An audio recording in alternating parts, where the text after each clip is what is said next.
Hola a todos, compañeros, profe.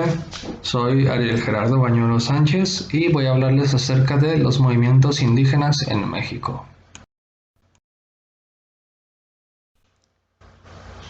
Desde hace algunos años, los pueblos indígenas en México han buscado que sus derechos sean reconocidos. Buscan poder participar en la sociedad sin ser absorbida por esta, es decir, buscan mantener su identidad.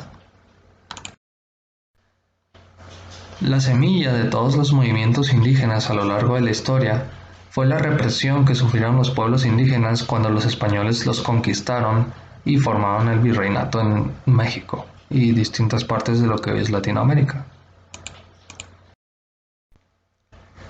Ya en una época más contemporánea, en 1970, había mucho descontento social en México. Un ejemplo de esto es la reciente matanza de Tlatelolco debido a un movimiento estudiantil que fue muy violentamente reprimido.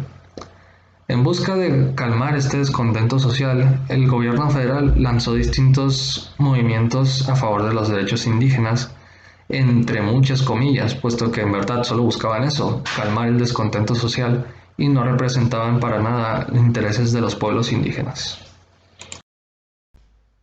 No fue sino hasta la década de 1980 que surgieron movimientos auténticamente a favor de los derechos indígenas. El único problema con estos movimientos es que carecían de identidad indígena, se confundían mucho con movimientos campesinos puesto que pedían cosas similares, la autonomía para manejar sus propias tierras. Pero aún así este fue un progreso que permitió que posteriormente surgieran movimientos más identificados a favor de los derechos indígenas. Fue entonces que literalmente comenzando el año 1994 surgió el Ejército Zapatista de Liberación Nacional, el cual demandaba mejores condiciones de vida y una mayor participación en la sociedad para distintos grupos sociales, tanto los indígenas como campesinos, entre otros.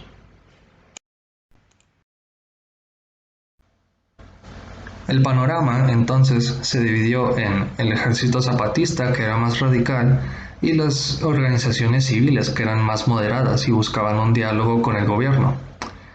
Mientras las organizaciones civiles eran absorbidas por el Estado y perdían sus propósitos de luchar por los derechos de los pueblos indígenas, el ejército zapatista iba ganando más fuerza, pero el problema es que, como se dijo antes, no solo representaban a los pueblos indígenas, también representaban a sectores de campesinos y otros grupos sociales.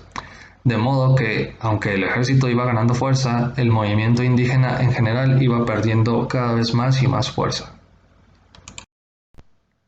Otro factor que llevó al debilitamiento del movimiento indígena es que los pueblos estaban muy distribuidos por todo México, de modo que cada uno debía adaptarse a sus propias condiciones, pero esto a su vez desembocó en diferentes corrientes ideológicas en las que cada una buscaba distintos niveles de autonomía y cada una tenía distintos métodos para obtener esta autonomía.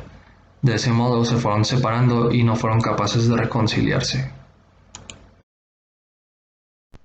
Al debilitarse los movimientos indígenas, también se debilitaron los derechos que habían logrado conquistar, de modo que los pueblos volvieron a ser reprimidos de un modo u otro. De este modo, los movimientos indígenas volvieron a surgir en distintas partes del país, incluso en el norte, donde antes no habían tenido casi presencia.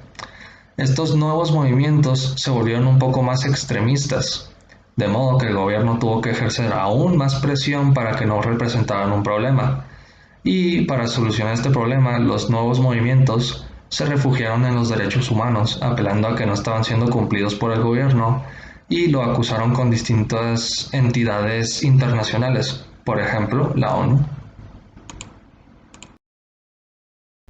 Es así como llegamos a la actualidad, en la que ya se han conquistado muchos derechos para los indígenas, pero aún queda trabajo por hacer.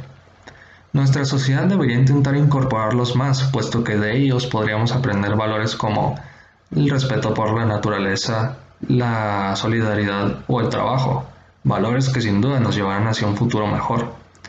Y para concluir con esta presentación, me gustaría invitar a que reflexionemos sobre los errores que cometieron los pueblos indígenas, o bueno, mejor dicho, el mayor error que cometieron, el cual fue la falta de organización, la falta de tolerancia. puesto que si bien podría parecer que buscaban cosas distintas, en esencia todos los movimientos indígenas buscaban lo mismo, buscaban que los derechos de sus pueblos fueran garantizados. Eso es todo por mi parte, muchas gracias por su atención.